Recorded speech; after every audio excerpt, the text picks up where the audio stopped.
സുപ്രഭാതം. നമ്മുടെ ജീവിതത്തിൽ പ്രശ്നങ്ങൾ അനവധിയാണ്. പ്രശ്നങ്ങൾ വരുമ്പോൾ, പ്രതികൂലത്തിൻ്റെ കാറ്റുകൾ അഞ്ഞടിക്കുമ്പോൾ പലപ്പോഴും എവിടെങ്കിലും ഒളിസങ്കേതം അന്വേഷിക്കുന്നവരാണ് നാം ഏവരും. സങ്കീർത്തനത്തിലെ ഒരു വാക്ക് ഇങ്ങനെയാണ്: പ്രാവിനുള്ളതുപോലെ ചിറകുണ്ടായിരുന്നെങ്കിൽ ഞാൻ പറന്നുപോയി വിശ്രമിക്കുമായിരുന്നു എന്നാ പറഞ്ഞിരിക്കുന്നത്. പറന്നുപോയി ഒളിസങ്കേതത്തിൽ ഇരിക്കുക എന്ന് പറയുന്നത് ഒരു ഭീരുവിൻ്റെ ലക്ഷണമാണ്. ദൈവത്തിൻ്റെ ജനം ഒരിക്കലും ഭീരതയോടെ ജീവിക്കേണ്ടിവരല്ല, മറിച്ച് അവർ കരുത്തുള്ളവരായിട്ട് തീരണം. പ്രതികൂലങ്ങൾ അനവധി ഉണ്ടായേക്കാം, ആ പ്രതികൂലങ്ങളെയെല്ലാം തരണം ചെയ്യണം.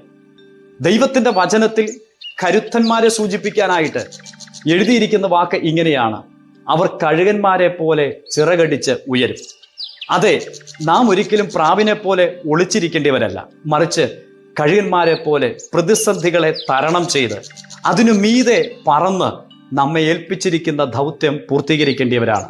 ഭയത്തോടെ ഇരിക്കുവാൻ ഭീരത്വത്തിൻ്റെ ആത്മാവിനെയല്ല നമുക്ക് തന്നിരിക്കുന്നത്, ശക്തിയുടെയും ബലത്തിൻ്റെയും ആത്മാവിനെ ആകിയാൽ കഴുകന്മാരെ പോലെ ചിറകടിച്ച് ഉയരുവാൻ സർവശക്തനായ ദൈവം എന്നെയും നിങ്ങളെയും സഹായിക്കുമാറാകട്ടെ.